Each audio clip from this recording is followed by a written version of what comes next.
ህይወትን ለመቀየር ብዙ ጊዜ ሞክረ ወድቀ ተነስተሃል።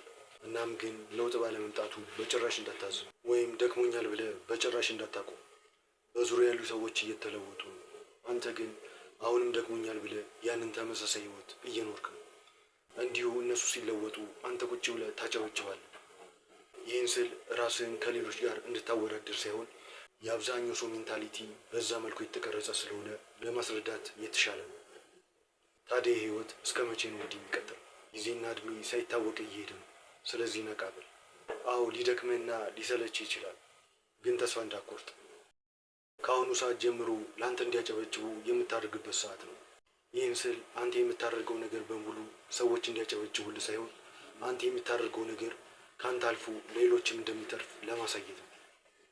ስለዚህ ጊዜው አሁን ነው፣ ምክንያቱም ተራው ያንተ ነው። ሂድና ንግስናውን ተረከብ። መስራት ካለብህ አሁኑኑ ስራ ሳጥንቅ ስራ። መማር ካለብህ ተማር። መለወጥ ካለብህ አሁኑኑ ተለወጥ። ማሸነፍ ካለብህ አሁኑኑ ጨዋታውን ጀምር። የተለየ ውስብስብ ነገር የለው እና ወንድሜ ተራውና ሰዓቱ ያንተ ነው።